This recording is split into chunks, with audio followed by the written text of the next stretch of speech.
Good afternoon, everyone. Happy windy Wednesday. I was not planning for that alliteration, but it's a pleasure to see you all on here. Just give it another second for people to join, and we'll get started.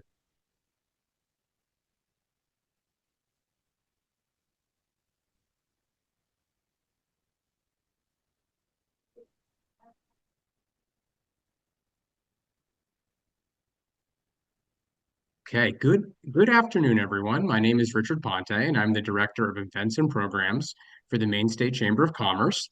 On behalf of the entire team here, it is my pleasure to welcome you to Understanding the Spruce Budworm, the Current Threat to Maine's Forests, in partnership with the Maine Forest Products Council. This is the latest in our webinar series. Thank you for joining. Before we get going, there are a few things we'd like to share with you about today's session. If not presenting, please turn off video. To reduce background noise, all participants will stay in listen-only mode. Please stay on mute to reduce noise. And please submit questions in the chat panel addressed to everyone. Time permitting, we will answer them by the end of the session. We will also use the chat function to share useful links and other materials. This meeting is being recorded, and we will make the recording available to you on our website in the next few days. And finally, if you lose your connection, please use the same Zoom link to reconnect. We would now like to begin by thanking our sponsors. Our 2024 webinar series sponsors are AARP, Central Maine Power, Northeast Delta Dental, Kennebec Savings Bank, and Sun Life Insurance. Again, many thanks to all of our sponsors. It is now my pleasure to introduce the President and CEO of the Maine State Chamber of Commerce, Patrick Woodcock. Patrick will be moderating the conversation today. Good afternoon, Patrick. Well, good afternoon. Thank you all for joining us today to discuss what's an emerging issue that goes to the heart of one of the key industries of the state of Maine. I think we all know that Mainers care about sustainability. This is integrated in how we've thought about our natural resources economy, whether it's our fisheries, our forests, but we continue to see emerging threats that challenge the long-term future of these industries. This can be as fundamental as climate, it can be invasive species, and here we're talking about an issue that has quickly emerged in the Northeast that is challenging the fundamental character of our forest health. I first was alerted about the emerging spruce budworm by a member company about 2 months ago, and it became very clear to me that there are opportunities to manage this if we seize those very quickly. I really want to thank our participants in the webinar today. We have our state forester, Patty Cormier, who's been the state forester for about 5 years, president of one of the largest landowners with Alex Ingraham with 7 islands, and a long-term leader in Maine's forest products industry, Pat Strauch, who is hitting 2 decades in his leadership role leading the Maine Forest Products Council. This is not a new issue for Mainers that have studied Maine's forest health. It is a new variant of this challenge, and it is extremely important that we recognize the timeliness and what kind of mitigation strategies we have to try to contain what could be a devastating impact for one of the core industries of the Maine economy. With that, I want to turn to our Maine forester. Thank you very much for joining and giving your insight into this emerging threat. Patty. Thank you, Patrick, and thanks for having me here. I'm going to cover a little bit, just to make sure we're all on the same page, a little bit of the history of spruce budworm, because it's just as important to learn from the past as we go forward, which we are. As we go forward, we certainly are looking at what has occurred. So the budworm is a native insect, and it causes major damage to Maine spruce fir forests on a regular cycle. And caterpillars feed on buds and needles of fir and spruce, and even though it's spruce budworm, it prefers fir. And under normal conditions, we wouldn't even notice it. Their populations are so low, but periodically those populations get to levels that serious feeding occurs. And if defoliation is heavy enough, certainly trees produce very little wood, and many trees die. And when we're talking budworm, it's been dated back 8,000 years that it's been on the landscape. So it's been around a long time. And then there's records of tree rings of infestations in Quebec and Maine back to the 1500s and 1700s. I'm not going to go through all those infestations. That would take a long time. But I want to talk about the last outbreak, which was ran from 1967 to 1993. And this shows the defoliation at its worst during that time. And there were forest composition changes after that outbreak. And the outbreak was severe, and we're talking about 136 million acres across eastern Canada and Maine at that time. And in Maine, it killed around 25 million cords of wood, so that's substantial, spruce and fir. And it resulted in millions of dollars in lost revenue to the state's forest economy. So efforts to protect the forest during this period launched a wave of aerial insecticide spraying. And these protection efforts were costly, obviously, to the state and landowners and private landowners. And there was a lot of conflict at that time. And as I said before, it changed the structure and composition of the Maine forest, and was a ripple effect for changes in politics and public policy. As clear cutting, there were larger clear cuts to salvage the trees. And this led to the passage of the 1989 Forest Practices Act, which was for regulating clear cuts. So as a result, we've got clear cutting has been reduced quite a bit since that time. So as we move forward, and as we learn from that outbreak, which at that time also so we were seeing, so it crashed at that time at the end of it, and there was the Forest Practices Act, and we got to the point of low numbers, and I'm going to bring us to current, where we're seeing numbers ramping up, and Alex is going to cover that more in depth. But as we saw numbers increasing around 2015, the Spruce Budworm Task Force was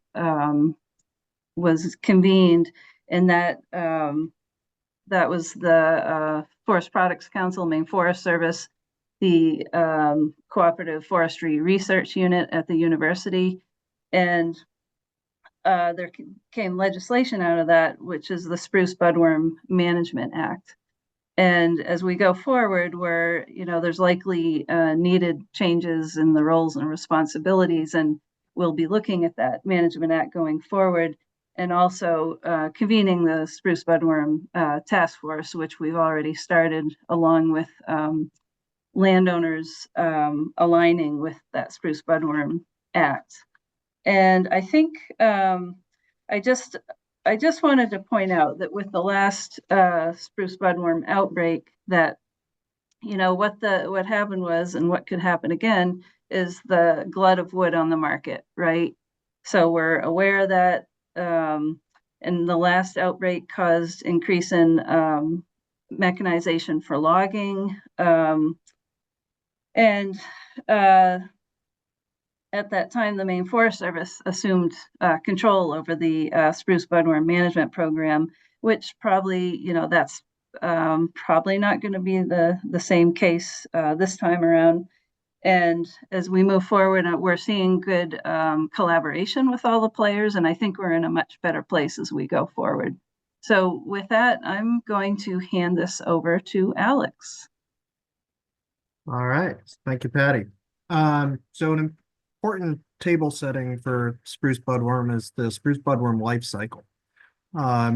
Moths are the principal carrier of where the budworm will end up being. And those tend to fly in July and August, and we'll show a map that is relevant to that here shortly. The moths, each female moth can lay approximately 300 eggs per year. And so this is where we can get population explosions very, very quickly. So moths are flying in July and August. They lay their egg masses on the needle. And then over winter, and this is the L2, the second life cycle, the larvae are basically hibernating on the needles through the year, through the winter. And this is where we can get a measurement and predict what the population is going to be next year, which is a really important element in knowing where the budworm epidemic is going to be in the next year. In the springtime, between May and June, the third life cycle occurs, and that's the feeding larva. And they go through, and they're the ones that are actually doing the defoliation. So they're eating away on all the spruce and fir needles, primarily fir, as Patty mentioned earlier. They're feeding for 3 to 4 weeks, and then they pupate on the needles, and then go into the moth stage in L5, and then rinse, wash, and repeat. So that's the life cycle, but the key one for identification of where the population is going to explode next is the L2 surveys. So let's talk a little bit about what the current situation is today. This is an overview of where it is in Quebec. There are also outbreaks in Ontario, and there is occasionally a flare-up in New Brunswick, which we'll talk about in a little bit. In Quebec, this has been going on since 2005 and is now over 33 million acres of impacted ground. They took an approach of foliar protection, in other words, protecting the trees to get them to market, versus an early intervention strategy that we're going to talk about here shortly. So I mentioned that you're going to see some fun graphics. So this shows where the infestation is in Ontario, Quebec, and a little bit in Newfoundland and Labrador area. And what you're seeing is the moth flights that occurred this June on the 20th, starting at about midnight and concluding at around 9 a.m. That morning. They are flying hundreds of miles. This is because they are picked up by the wind and transported in air currents. Sometimes you get lucky, sometimes you do not. Over the last 10 years, most of these flights have gone out to sea or have gone around Maine. This flight landed directly in our region, and some smaller flights happened around this area down into northern Maine. So why has this become such a problem so quickly is one of the questions that I've received quite a bit. So in late August, this is what we thought the potential problem area is. This is representative of about 35,000 acres, and this was going to be a big task for landowners to deal with on our own, but it was not going to be a fun process. Fast forward, 6 hours. We got some more data sets. This became a much, much larger problem, and one that we would need as landowners, support from state and federal groups to help us deal with this problem head on. So where is it today? This is the most recent map. It is constricted at height. The interpolation map was suggesting we could have as much as 300,000 acres of outbreak. Today, we are just around 250,000 acres of projected outbreak. This area that is affected is spread out over predominantly the Quebec border with northern Maine. and then a little bit of area that you can see in the northeastern corner of Aroostook County. The key element to recognize in the Northeast is there is a lot of small private landowners that could be affected from this. So it is not just the large forest products companies and family ownerships that are affected by this. It is also small private landowners that are in the 100 to 200 acre range and possibly smaller. So we need to make sure that there is a good outcome for both large landowners that are supporting the economy, but also the small landowners that support the economy in these rural areas. On the right side of your screen, you will see pictures from this summer. The one on the top right is from an area that was not treated in northwestern Maine that got missed on some surveys and ended up being about 7,000 acres that were defoliated this last summer. On the bottom right is some area that has been defoliated for multiple years in Quebec, just across the border from Maine.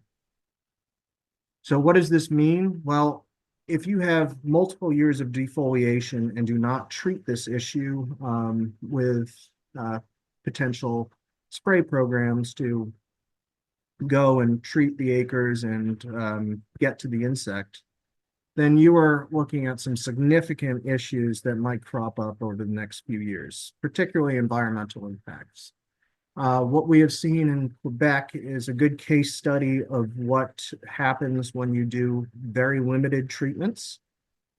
They treat about 10% of their overall affected area per year. And New Brunswick has a bit of a different strategy that we'll get to on the next slide. But this will impact wildlife habitats. This will dramatically increase carbon emissions because carbon will be no longer sequestered by trees that are actively growing. Dead trees do not necessarily take in carbon over a long period of time. They will actually emit it. They will hold it for a while if they're dead, but it is not in perpetuity. Water quality also is a potential issue. If you have mass forests that have been killed by spruce budworm, you are not going to have the canopy cover. You're not going to have the healthy forest that's filtrating the water efficiently. And so you have increased risk there. And then most importantly, if you do not harvest and markets cannot sustain a inflow of large volumes of timber, you have increased wildfire risk, because right now, if we had an outbreak that was very similar to the last one in the 70s, the markets could not support the inflow of that much volume at one time. And so this is going to be a really problematic way to manage this, is to do nothing or do limited treatments like Quebec. So let's talk about solutions. 10 years ago, New Brunswick started a different way of working with the spruce budworm based on research from CFRU in Maine and also partner research in Quebec and New Brunswick. This research showed that if you did an early detection strategy, you could intervene in the growth of an epidemic of spruce budworm. So what do we do here? This is where the L2 surveys that we talked about earlier and those maps depicted with the little dots, this is where you can detect where the population booms are going to be in the next year. Once you have detected where the population is going to be, you can map out the exact locations that you need to treat to actively manage the populations. This strategy is known as the early intervention strategy, and there is targeted insecticide treatments to prevent the spread. Think of this like treating wildfire. When there is a spark, you go and put it out. And then you have to do mop up and make sure that you have efficiently treated the area. This will not eliminate spruce budworm as a population. The widespread aerial spraying that occurred in the 70s and 80s sprayed far more acres and did far more broad spray than this, which will be a much narrower scope and focus. This reduces populations by about 60 to 80% and down to the endemic levels that are normally occurring in the Maine forest. Last piece of this is communication. Like this webinar today, we need to have proactive communications and engagement with stakeholders on what we're doing and why we are doing it, and working with the Maine Forest Service, Maine Forest Products Council, the Spruce Budworm Task Force, and state government to make sure that we are getting the notice out there and letting people know why we're doing this and why it is important. So why is this strategy working? And what data sets do we have to really talk about this? So when New Brunswick implemented this in 2014, they started this as a scientific research element. And every single year that they have been doing this, they're also collecting data. In the early years, they sprayed over 400,000, can't remember if it's hectares or acres. We're going to go with acres because we're in the United States. And so their strategy versus Quebec, which is their base case, shows that with these early intervention treatments on the targeted acres where the outbreak is occurring, can keep the population at a stable level over a decade. When you look at this compared to Quebec with the triangles, you can see that those spikes where they're only doing full year protection, which is the 10% spray program, has a massive impact on where the populations are growing and spread. When you look at a map of New Brunswick today, and I encourage everyone to go and look at the New Brunswick resources to show how the Healthy Forest Partnership has worked over there, it has shown an astounding ability to contain the spruce budworm epidemic and keep it at its endemic population levels. When you look at the graph on the right and the results of the pesticide applications, you can see that the area defoliated in Quebec has grown dramatically, where New Brunswick on the bottom is stable.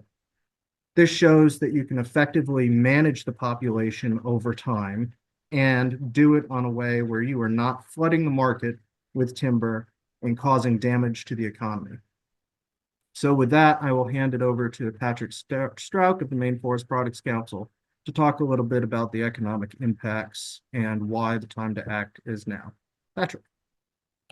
Thanks, Alex. Yeah, I'm going to spend a little time on this slide. This was calculations done as part of the 2016 Spruce Budworm Task Force.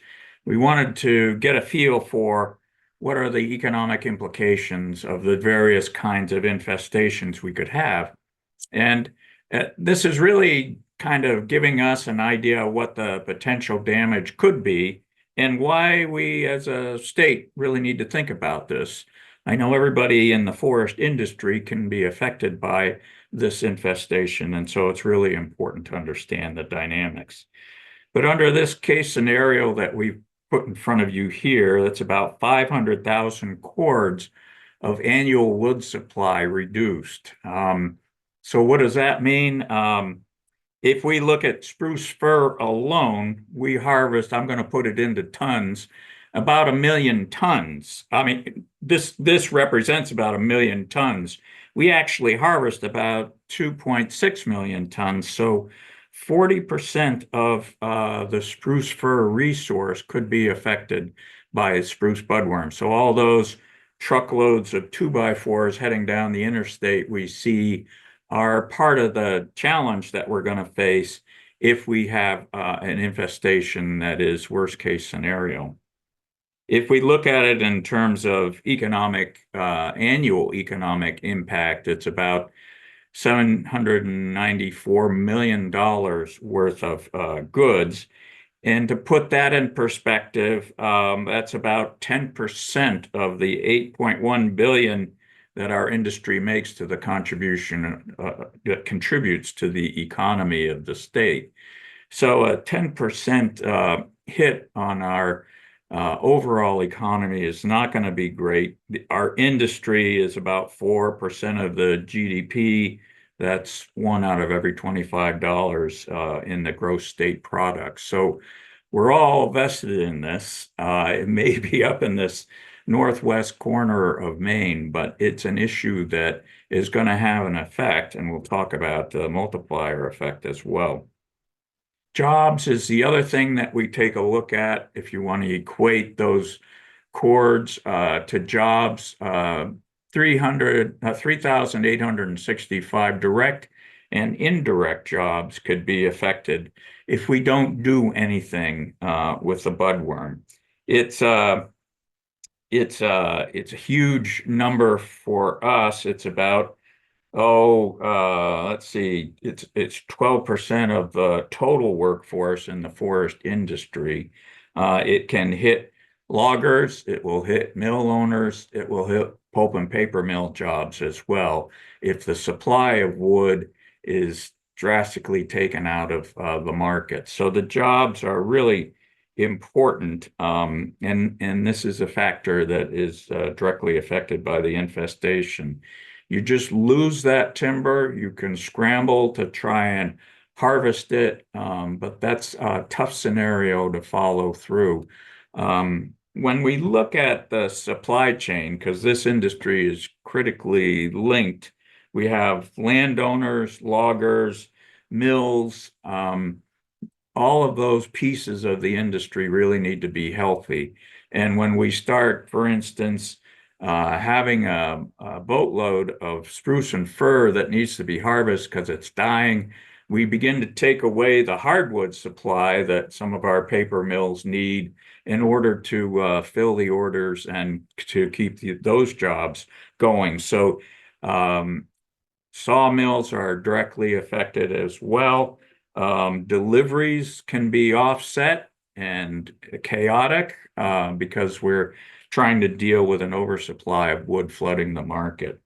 So I think it's a pretty big deal. We need really the tools that I think Alex is describing can stabilize our supply.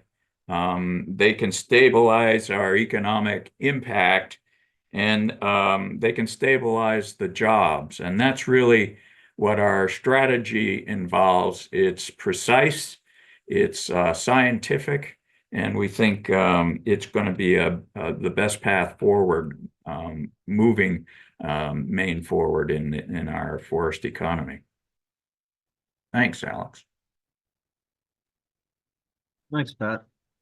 So to bring kind of this all home, Maine forests are at risk for spruce budworm. We've experienced this, as Patty mentioned, from time immemorial, essentially, and most recently in the 70s and 80s.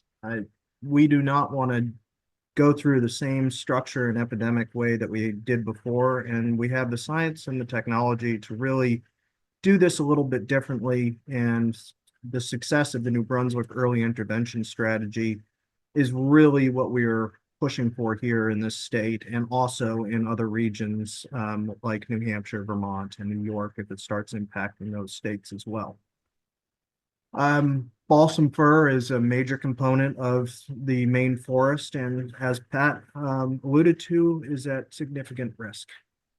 The early intervention strategy as a whole has been very effective in New Brunswick and should be able to maintain the same strategy here, provided that we can act fast enough.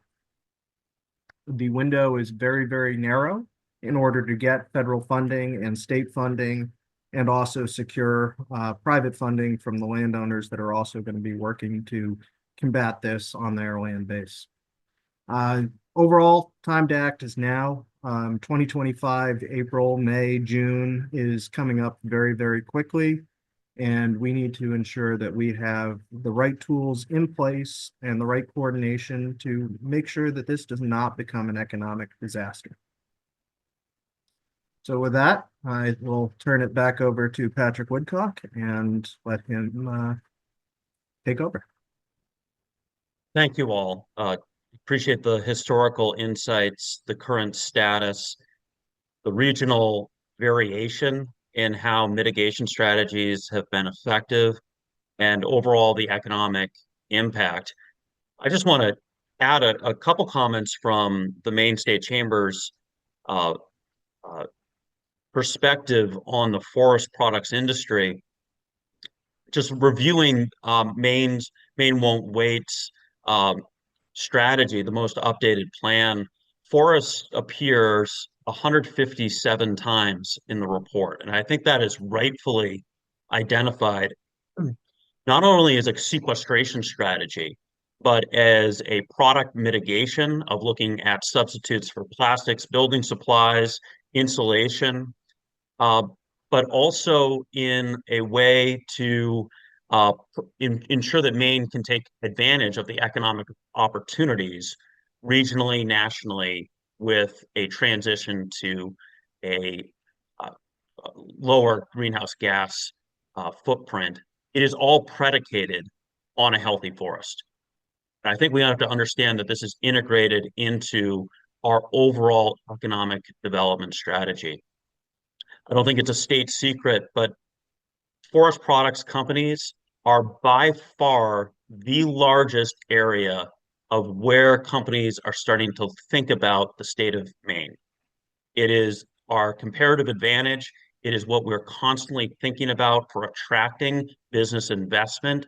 We do have some wind in our backs in terms of where people are looking at investment to reshore, look at sustainable products, and look at Maine. And this is a threat that could unravel a number of cornerstones for our economic strategy. Director Cormier, I did want to ask you how is this being discussed? It is a regional challenge. How is this being discussed with your counterparts in the Northeast and across with your Canadian counterparts as well? Yeah, thanks for the question. So I have been in touch with all my counterparts that would be affected, as Alex already said, possibly New Hampshire, Vermont, New York, Minnesota. And so they are certainly aware of the numbers, but forest composition is a little different, as you can imagine, for New York, for instance. So it's not as big of a worry for them at this point. And New Hampshire and Vermont, they're just not looking at the vast acreage that we are. So they are involved in being part of the conversation, but not necessarily joining in with the efforts at this point. And as far as our neighbors to Canada, we're very much in contact with them. Our forest health and monitoring folks are very much involved and in conversations with them at all times. And also they have a part in communications with the cooperative forestry CFRU at the university as well. Yeah, Patrick, I was going to mention, please. we do have the wind at our back a little bit, but we also are experiencing right now a pretty tough market situation. We know it'll improve with housing starts and the demand for lumber will go up. We know our pulp mills are battling it out on an international level. And so it's the wrong time for this to occur. But I think the future is bright, and I think it's really important for us to maintain that stability in the resource. So we have that flexibility of supplying new kinds of innovation and new kinds of products going forward.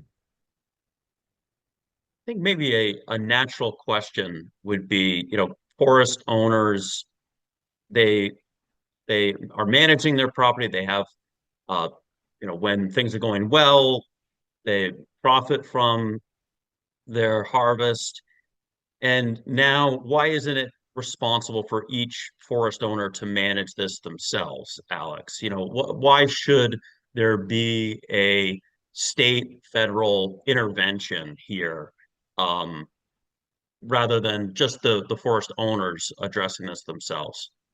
Yeah, Patrick, I think the biggest impact is the dollar cost of doing this early intervention strategy. So right now we're looking at a 250,000 acre early intervention strategy program for next year. And this is not just large landowners. This also includes small landowners, as I mentioned. They add up to about 40,000 of those 250,000 acres. So this is not unique problem from the large landowner perspective. This is also small landowners to a large degree.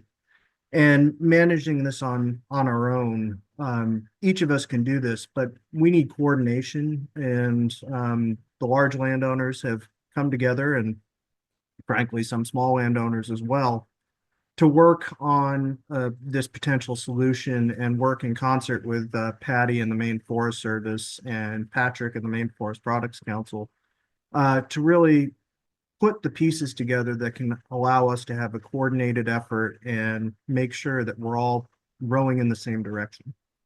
This is not an easy discussion. This is not something that any of us could do on our own, and is going to take a considerable amount of work on the part of our group, certainly with the Maine Forest Service, and definitely on the economic and mill side with the Maine Forest Products Council.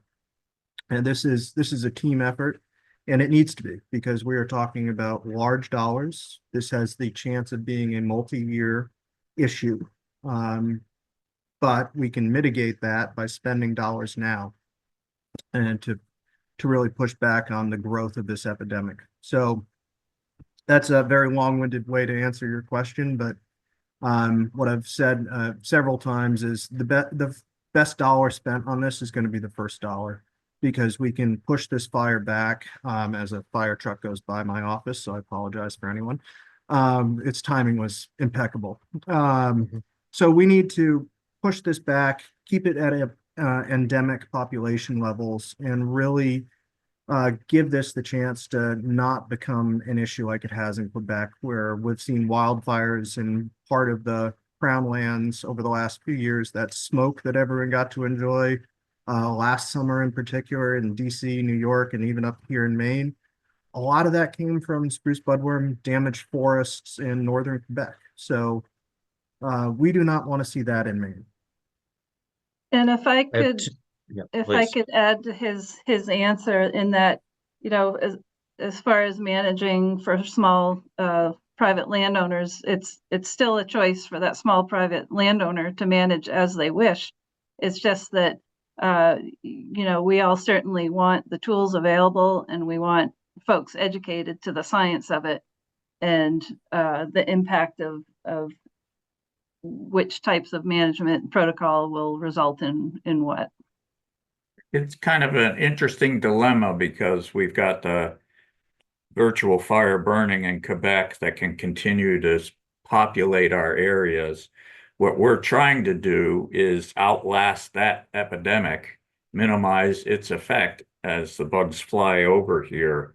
But really, we're trying to do cleanup on what our neighbors have created. So that's the challenge we're trying to work through right now. Yeah, and I'll mention again, we have been incredibly lucky as a state over the last decade. The Spruce Budworm Task Force was started in 2014 because we saw this issue coming. We got lucky for 10 years. There were not major moth inflights that landed in Maine. There were a few small ones that did, and private landowners were able to deal with that on their own because they were relatively small scale. If they hadn't done this, we probably would be looking at a larger epidemic already. So this strategy does work, but it takes a lot of time, a lot of coordination, and a lot of dollars to make it happen. it's notable and compelling comparing the two provinces, Quebec, New Brunswick. New Brunswick has been undergoing this mitigation strategy. Could you give some context why that hasn't been employed on the Quebec side? You know, why is this experiment really playing out that we have this contrast? Yeah, it's a great question, Patrick. I think the easy answer is this started in 2005 in the northern boreal forest of Quebec, and it got out of hand too quickly. It wasn't dealt with, it wasn't treated. It was going on the old strategy of foliar protection and leave it be in the northern boreal forest. Where it gets down into our region in the southern ends of Quebec and into Maine and New Brunswick, you're starting to see where it's a larger economic driver in the area. And Quebec is treating acres. So let's make sure we're very clear on that. They're treating about 2.2 million acres next year is their goal. but that's a fraction of the 33 million acres that are affected. So it's really, really important to know that the difference in the strategies and why this has grown the way it has in Quebec is because they didn't act soon enough to counteract it. And now it's like a gigantic wildfire in the West. It's gotten out of hand, it's burning out of control, and you just kind of got to let it run out of fuel and put in fuel breaks. We're putting in the fuel breaks with this early intervention strategy. I did want to ask one final question and then turn to some of our guests to provide any questions they may have. But could you give us a little color for this occurred in Maine? We can talk about the macroeconomic impacts, the visual impacts, but what was it like in Maine when this occurred at its peak? What were the repercussions for the business community and the economy at large? Alex, were you alive back then, or? Nope, that's why I was really hoping that you were going to answer that question, Patrick.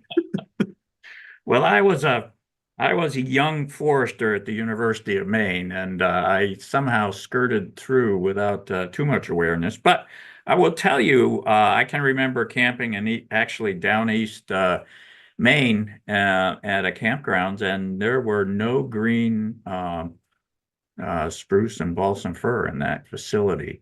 And we saw that throughout the North Maine woods as well, but eventually it migrated to that down east area. It was huge from a policy point of view. The budworm came, landowners had to figure out how to salvage what they had. We had a lot of older, more mature trees. We've got more roads now, but it was a difficult time to try and deal with that. The broadcast spraying seemed to be the only option, along with incredible salvage cutting. And so it was a challenging time. A lot of wood went to waste because you can't have it drying out on the stump. It can maybe go into a low-grade biomass, but that's not a real moneymaker. And so saw logs suffered, and the pulp markets couldn't keep up with the demand. So it was an interesting time. I think from a policy point of view, we really had a lot of time spent on the debates about why clear cuts were so large. And it was really that we didn't get out ahead and explain what the science of what we were doing was at the time. So that kind of policy effect that changed the way we harvest our land, which I'm not sure was for the better. I think we kind of created some harvesting techniques that are more complicated. So it had effect at the time. There were a large number of staff people assigned to the project. My sister-in-law was counting bugs at the University of Maine as a summer job. So a lot of workforce. The Maine Forest Service, I think, had quite a few people plugged into the operation. It was massive, and that's why we didn't want to repeat all of that. We needed to find a more surgical approach, a more economical approach, and this looks like a much more stable way to go. Yeah, the only thing I'll add to that, Patrick, I mean, as you mentioned, I was not alive during the last outbreak, but we come from a long history of land management, and some of our foresters that were very active during that time have described it to me on numerous occasions. And to be in the forest at the time, it was raining bugs, the caterpillars, and you could hear them chewing. There were that many of them that you could be in the spruce fir forest and actively hear the chewing of the insect. Bit of a nightmare fuel, frankly, from my perspective. So I'm hoping that I don't have to experience that in my career. Well, I hope it does not come to that. I like the peace and quiet of the Maine woods without chewing insects. We'll do the best I we did can. want to turn to some of the questions, and I am mindful that we have two Pats and a Patty that sounds like either an Irish band or a Irish bar. So I'll see if I can make sure that the questions are targeted to the right people. First question from Joel Swanton. If you do want to elaborate, please raise your hand. To maybe a clarification question, you suggested MFS may not take the lead moving forward. Could you expand on that? Sure. So, of course, you know, the Maine Forest Service is legislatively mandated through our Division of Forest Health and Monitoring to protect the forest and shade trees, ornamental trees from significant insect and disease damage. And obviously, you know, we will have a responsibility for coordinating monitoring efforts during the outbreak, but getting to capacity, which is much less than the last outbreak. So capacity within the Maine Forest Service and budgeting, it limits our involvement, but it also opens the door for collaboration with private landowners and who will need to, you know, supplement monitoring and response efforts. So we absolutely will have an involvement in it, but it's just not it's a different story from the last time and when it was substantially a Maine Forest Service effort and federal government as well with private landowners, but it was a different percentage.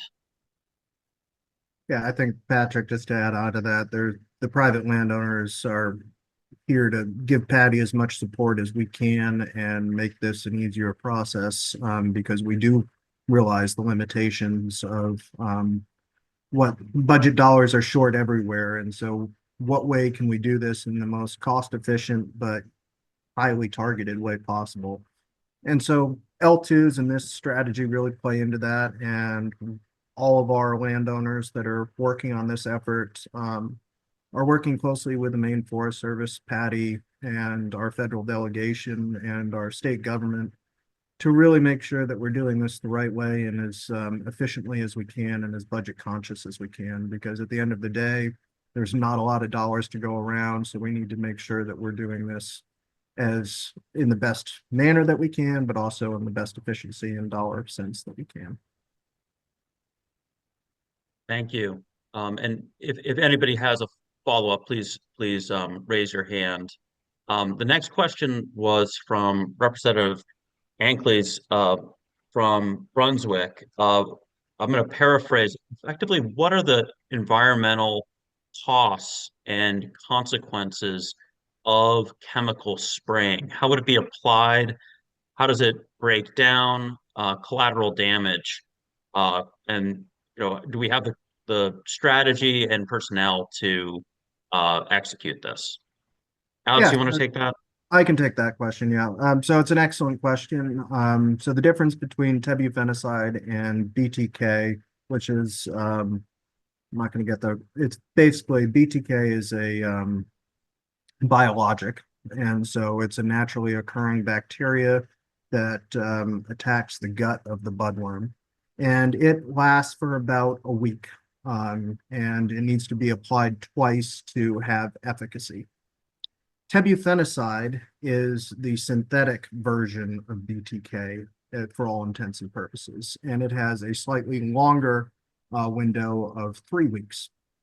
So both very, very short in duration, and the labels are very strict in terms of what uses you can have. And but all that being said, it allows you to go within the state regulations with the Bureau of Pesticide Control, and very, very straightforward in terms of the labeling and what the requirements are and how is it going to be applied. This is a very large acreage.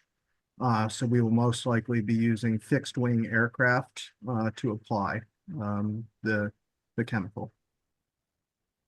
These are the same chemicals used in fruit and agricultural processes, and they've been used to take care of the brown tail moth for those Yep. interested in that critter in the southern part of the state. So they're pretty specific targets for these chemicals, and that's what you look for in any kind of aerial application.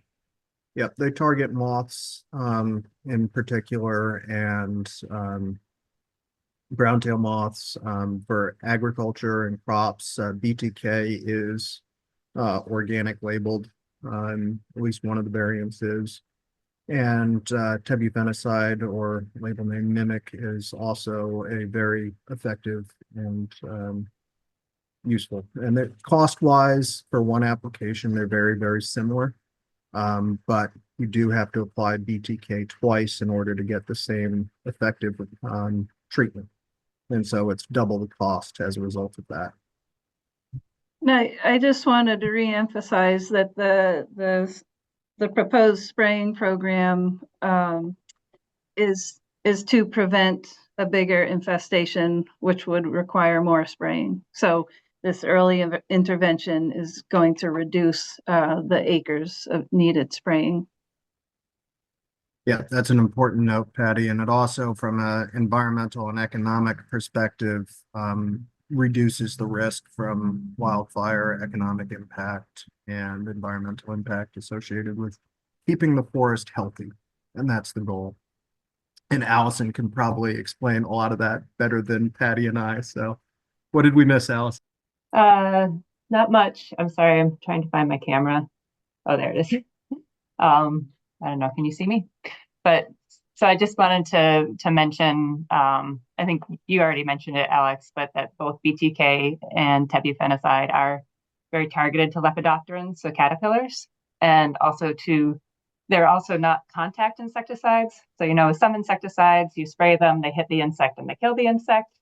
With both BTK and tebufenicide, they actually have to be consumed, and they're consumed during the regular feeding activity of the caterpillar. So they have the potential to affect other caterpillars that are feeding at the same time as budworm, that are feeding on plants that are intercepting the spray. So it is a pretty targeted impact from that perspective. And I think that was all I was going to add. But if there's anything else, any other questions that were in there that you want me to address, I can talk to them. Thank you, it's Allison. important. I wanna call out Allison. She's our state entomologist with the Maine Forest Service. Thank you, Allison. There was a follow-up. I'll kind of broaden it. The question is whether the state has the employees to undertake this, the head count. But I guess a little bit more broadly, would this be done by the state itself or contracted by a third party, or is that still being determined? That's still being cooked. And yeah, most likely we don't have the capacity that we used to have, and we want to do this right. So this will be again a collaboration in deciding what is needed as we move forward. Yeah, I think just to add to Patty's comment there is we're here to help the Maine Forest Service and lend our staff and professionals to make sure, and when I say we, I mean landowners in general, not just our group, to make sure that we can help and provide that extra coordination so that is a minimal lift from Patty's standpoint. I saw a question from Kevin that there's a treatment window for feeding stages of spruce budworm. It's the very end of May to beginning of June. It's about a 2 to 3 week window on an annual basis, and it's really dependent on weather and when they start feeding, because as Allison mentioned, it's when they're feeding because they have to ingest either the BTK or the tebufenicide. Well, I guess a rite of passage to summer is something to put on our calendars for when to strike. I think we've answered I guess, what is the overall cost to early spraying? Has there been um, a high level estimate at this point for the acreage we're looking at for one season at this time? The rough estimate right now, because we're still gathering data and figuring out where the L2s are going to tell us where it needs treatment. The rough estimate is all-in project cost is around $15 million. And we're working on securing those funds from the variety of sources we've talked about today. I think the important thing, Patrick, is we really want to be open and transparent about all this. There's nothing to hide. We think we've got a good plan, and we're open to questions from people. Give us a shout and we'll provide you with more information. Well, thank you. Do appreciate it. I've learned a lot about the SBW, as somebody referred to it. And I would maybe pause to see if there are any final comments. Director Cormier, anything you want to conclude with? Just that to ask folks to please keep informed and spread the word. And we want everyone to be engaged in this and understand the science behind it.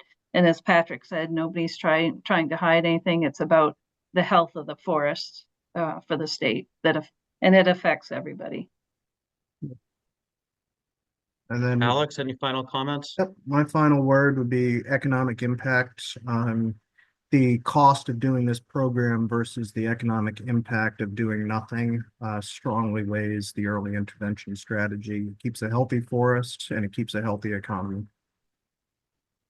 Great. I think that's a great way to conclude this. Well, thank you to our three panelists. Thank you for our sponsors, and thank you all for the participants today. Well, thank you, Thank Patrick, for you. putting this on. Yeah, appreciate it.